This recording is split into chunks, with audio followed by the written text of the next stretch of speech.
Alrighty, so we're back with the new axle. What you want to do here is, if you notice, there is this little yellow ring here. This is what you're trying to press into the housing. Now, if you've already pulled it out, when you go to do this, you just want to jam it in there really fast, and it should lock itself in there, okay? So, mine keeps leaking transmission fluid out of here because, well, obviously it's going to since you pulled the axle out. Just gonna try and clean this off a little bit here really fast. Okay, so that should be good. And there, that should be good. All right, so take your axle and make sure it's the same as the old one. I already had checked that.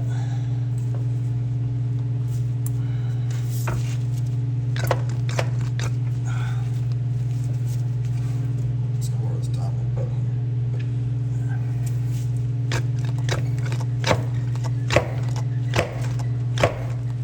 Okay. All right. I just want to check and see if it. Yep. And you see how it's nice and tight in there. So all you gotta do is a very quick, just press it on in there really fast, and should be all right. I don't know, I'm leaking a little bit of transmission fluid out of this. Oh, never mind, there we go, now it's in, sorry, I lied. Now she's in. So once it's in like that, then you know. Okay, so now she's nice and tight in there. Okay, sorry about that. So now it's nice and tight in there. Now your axle's complete. And then your new nut is going to have this style new nut. And if you look at this, it's off, okay? It's almost got like two flats on it. That is so it jams on there. That's kind of like a lock nut style. So you can tell it goes like that. It's like a tapered lock nut with the axle. So I will kind of slide it all in there together and try and get the axle to go in with the ball joint to where it'll be a little bit easier to reassemble later if I can get it in. There we go. There we go. Okay, so once your axle's in like that, now you want to push this down to get your strut bolts in. And you want to make sure you clean them off really well. And then put some, I put anti-seize on mine, just so this way they come out nice and easy next time. There we go. Okay. Once that one's in, little love tap there. And then I just start one of the nuts so I know it's good and secure. Then I grab the other one. And then do that. Wish I had a cameraman. Okay, so now what I do is I like to get this, the tie rod, put back into here. So got to try and, again, one hand is hard, two hands, but so you press it up like that, and then put the nut on it. That is the castle nut right there. So you press the castle, or put the castle nut on here. Okay, and then your caliper ring goes here. Now, at this point, what I like to do is I'm going to put the lower controller or lower ball joint bolt back in. And so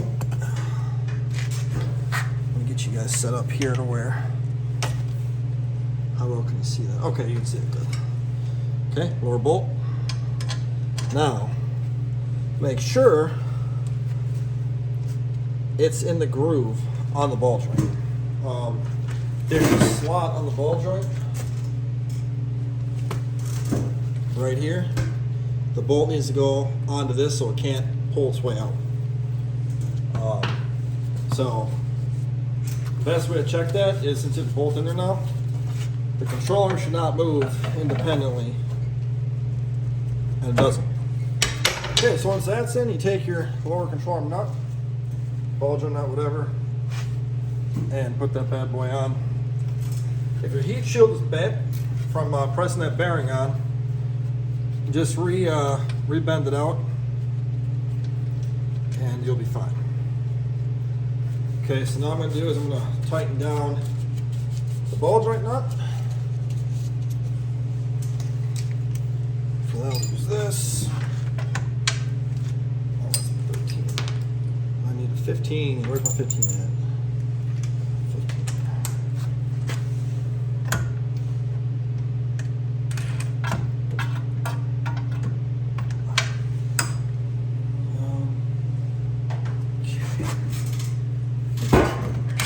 There we go. Alrighty.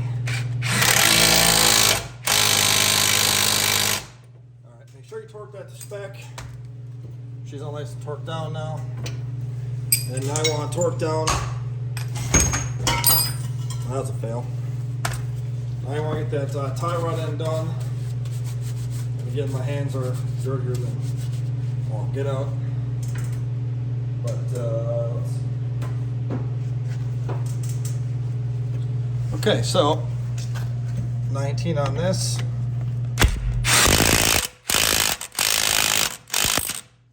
Make sure that the holes line up on this with the holes for doing your pin through it.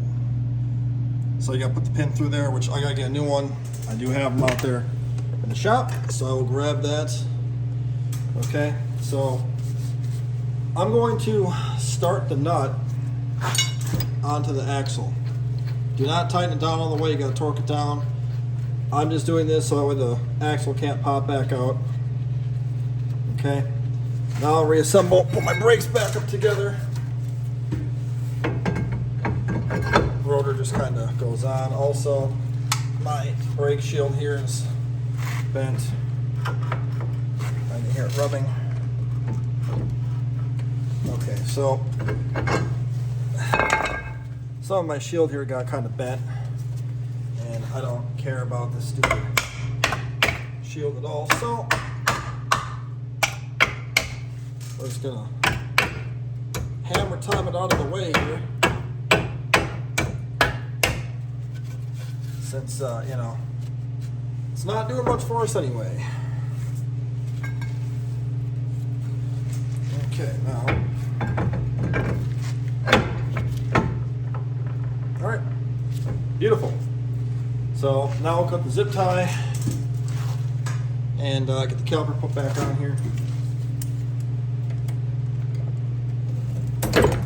Okay, so the caliper will slide on like this. You want to make sure your brake pads fall out. That's always good for them. There we go. All right, they're back in there. We're good.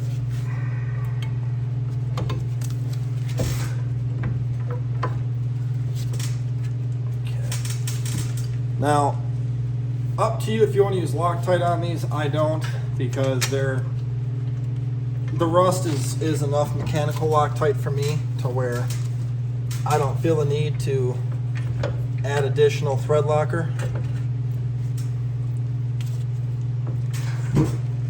But you might want to. Some people do, some people don't. I personally don't. Just my opinion. And just my vehicle.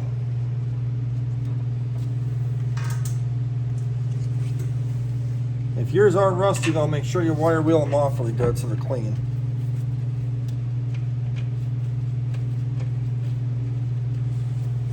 Okay, now you want to torque them to spec.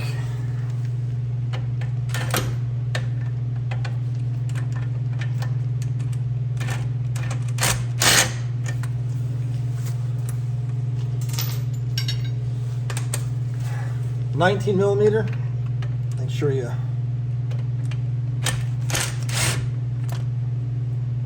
use the right socket.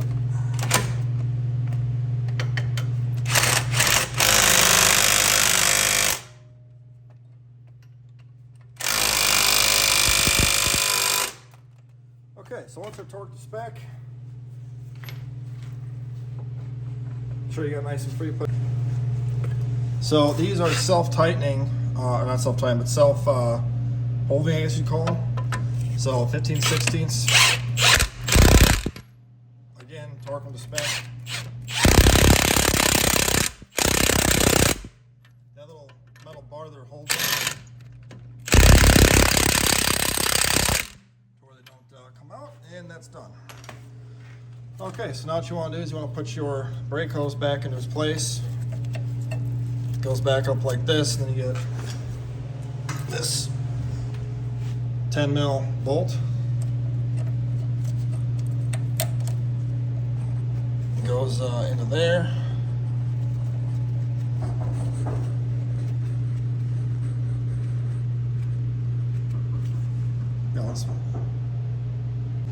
All right, like I was saying, tighten this down. Sorry, my kid came home from school and didn't realize that she was already off of school yet. And then you want to take your 10 mil wrench here, or an impact or whatever, and just tighten this down. If I had my other hand free, I would just use my impact, but this will work too. When you take this out, off, best thing to do is use an impact on it. They're really rusty. You'll bend this piece. You can see how flimsy this piece is right here. So get that tight. Okay. Now your ABS sensor here, like I was saying. This is my original one here. Clean all the gunk off of this into there.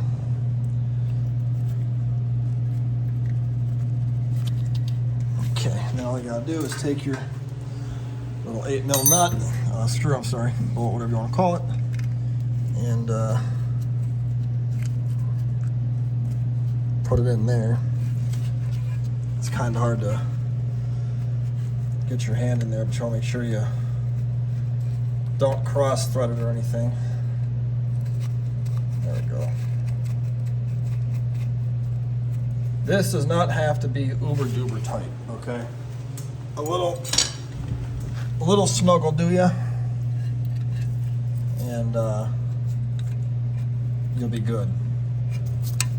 And again, if your ABS sensor is stuck in here, it might be in your interest to just replace it. Just break the thing off and get the job done, and do a sensor later if you need your car right away.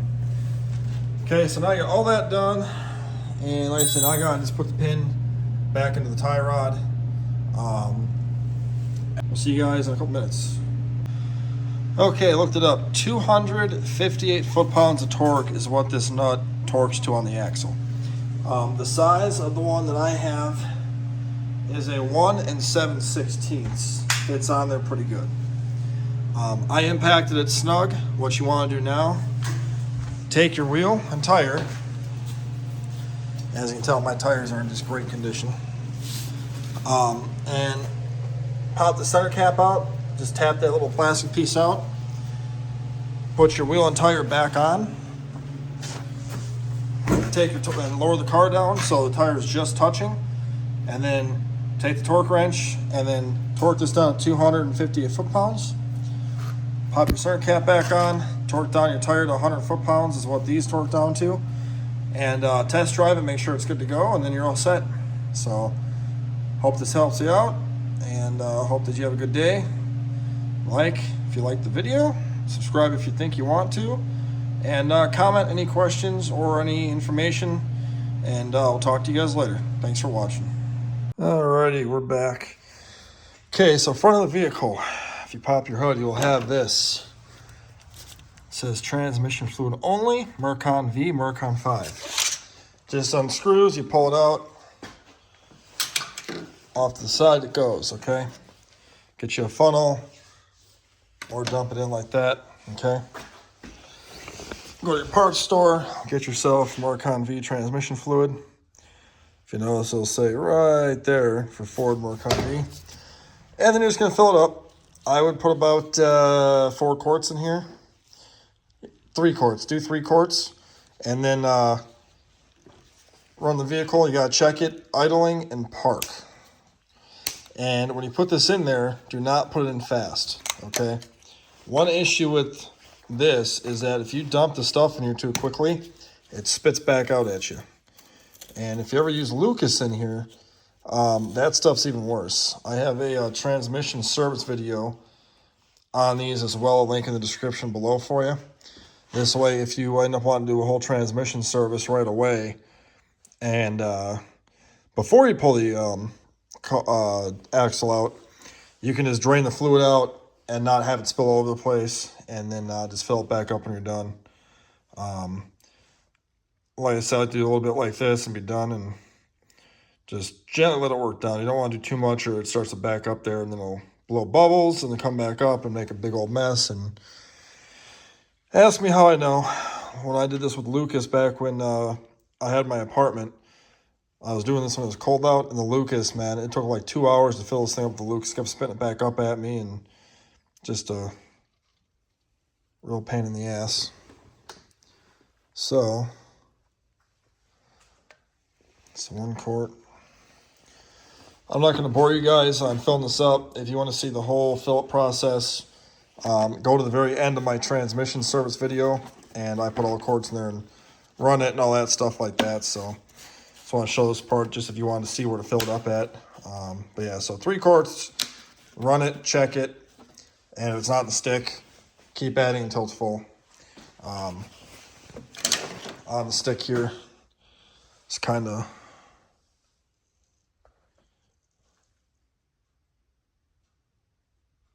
Oh, it's not going to focus. Oh, there it goes. So you can see minimum maximum top of the crosshatch with it hot, idling in park is what you want to be at, okay? So hope it helps you out. You guys have a good day. Like, share, subscribe. I'd appreciate it, and we'll talk to you later.